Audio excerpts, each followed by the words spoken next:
My name is Faith Burt, and I'm 45 years old. For most of my life, I believed I was living proof that love, real love, could survive time, mistakes, and even other people's jealousy.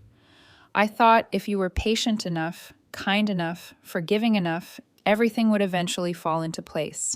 That belief cost me 6 years of my life. I met my husband, Ethan Burt, when we were 14. We were children, pretending to understand adulthood, sitting on the bleachers after school, talking about everything and nothing. He was gentle in a way that made you feel safe. I was loud, opinionated, stubborn.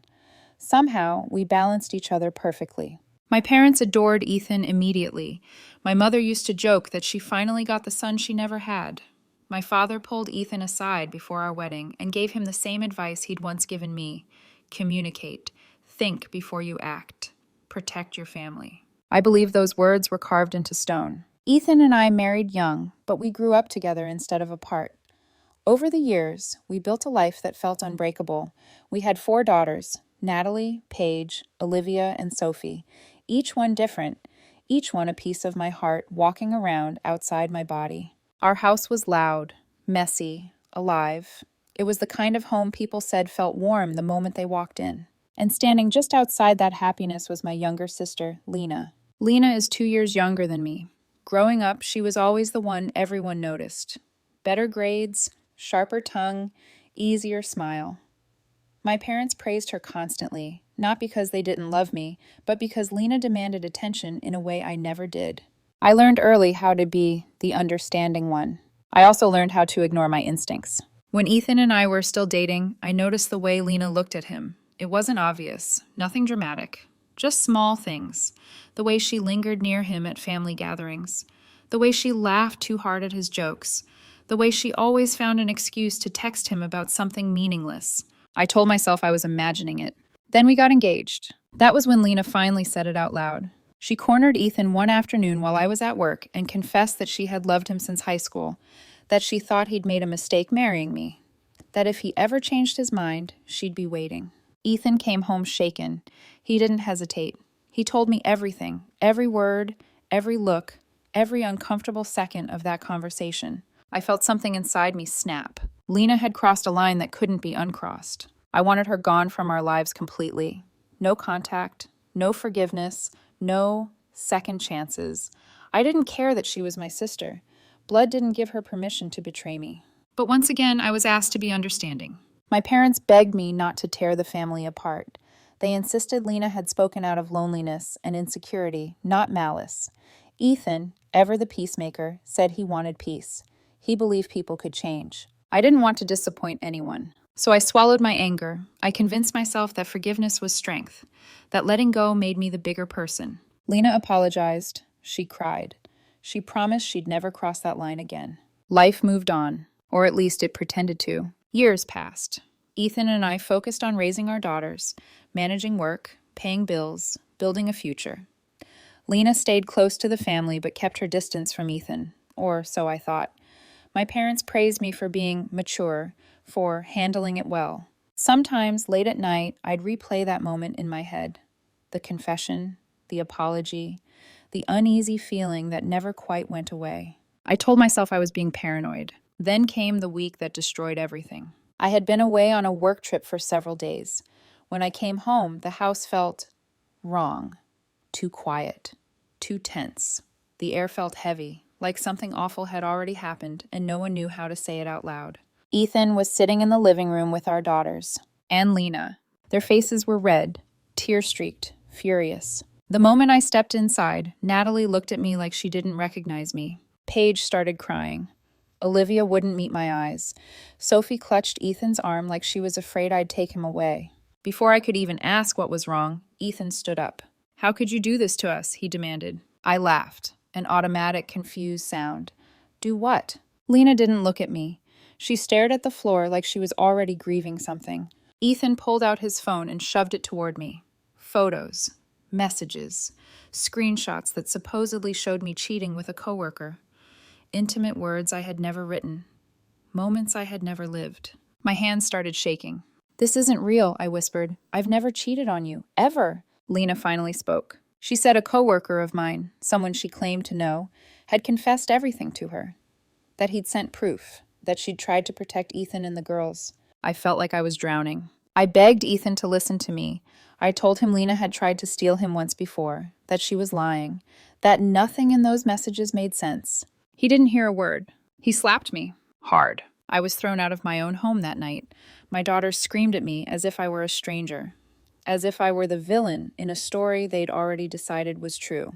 And just like that, the family I had spent my life protecting turned its back on me. What I didn't know then was this. Lena hadn't just waited for her chance. She had planned it, and she was only getting started. I didn't know where to go that night. I stood outside the house I'd lived in for over 20 years, my hands shaking so badly I dropped my keys twice before I finally picked them up again.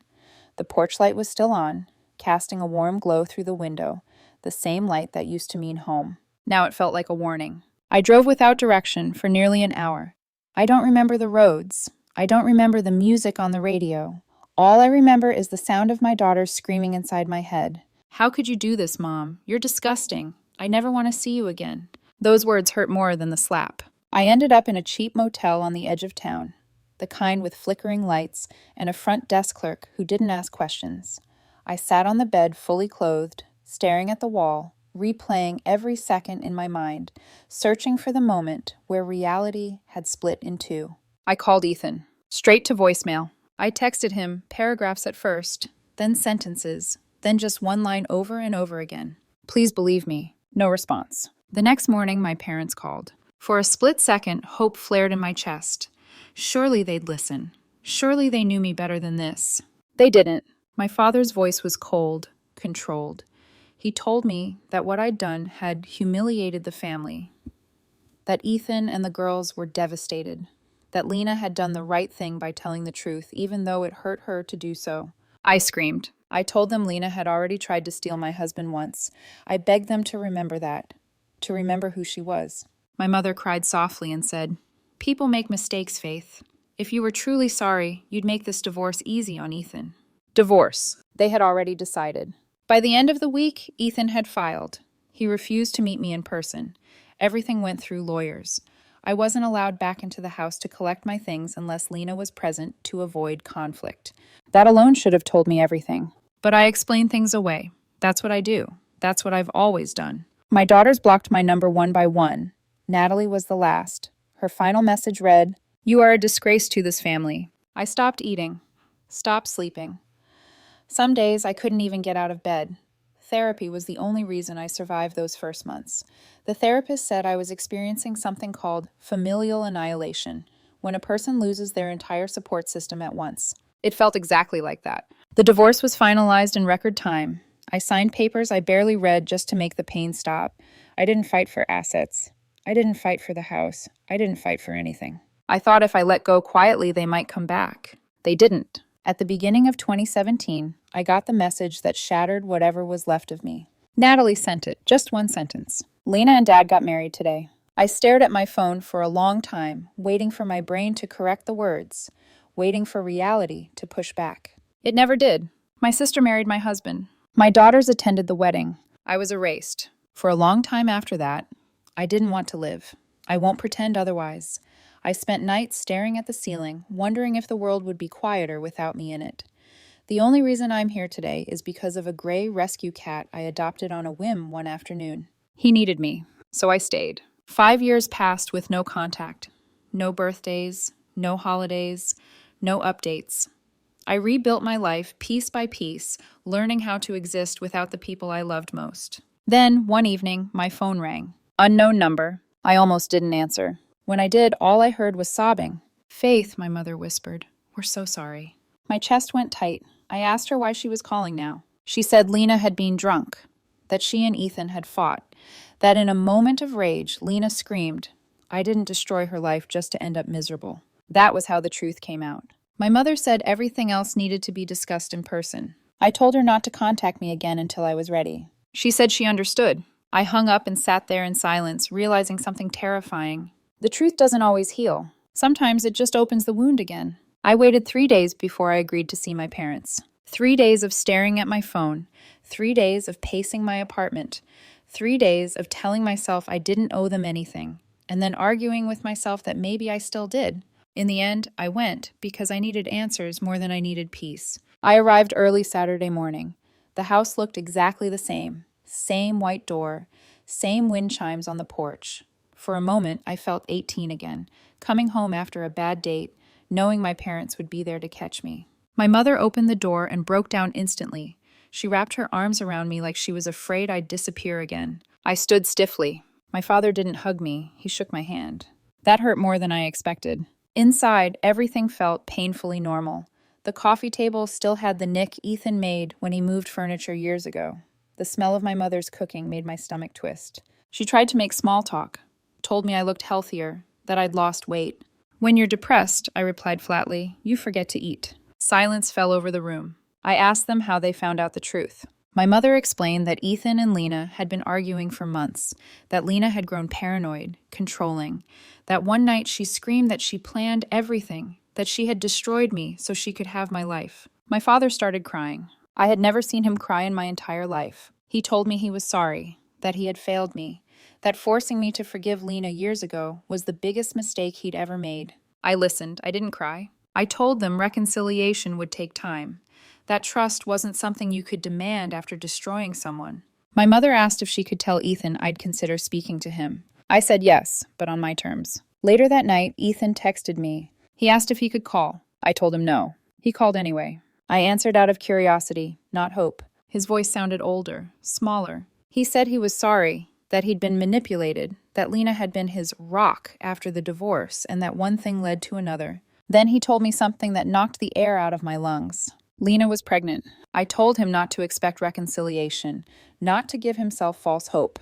Before hanging up, he said, I still love you. I said goodbye. A week later, I met my daughters for the first time in 6 years. We met at a park, neutral ground. Natalie ran to me the moment she saw me and collapsed into my arms, sobbing. Paige stood frozen. Olivia cried silently. Sophie looked like a frightened child again. They apologized, over and over. I told them I loved them, but forgiveness would take time. Then Natalie showed me her ring. She'd gotten married 2 years earlier. Ethan walked her down the aisle. I broke. I cried harder than I ever had in my life. Something precious had been stolen from me, and no apology could ever give it back. We agreed to family therapy. As they left, I hugged each of them tightly, wondering if love could survive this kind of damage. I didn't know the answer, but for the first time in 6 years, I was willing to find out. Family therapy started on a gray Friday afternoon. I arrived early, the way I always do when I'm nervous. The waiting room smelled faintly of lavender and old magazines. I sat there with my hands folded in my lap, staring at the carpet, rehearsing words I wasn't sure I'd ever say out loud. When my daughters arrived, all 4 of them looked terrified. That didn't bring me satisfaction. It brought me grief. The therapist asked me to start. I told her everything. Not the polite version, not the version that made people comfortable. I told her about the nights I couldn't sleep, about the weeks I wondered if my daughters would be better off without me, about the cat that kept me alive when nothing else did. My daughters cried, hard. Natalie kept apologizing. Paige couldn't stop shaking. Olivia stared at the floor. Sophie clung to her sisters like she was afraid to be left behind again.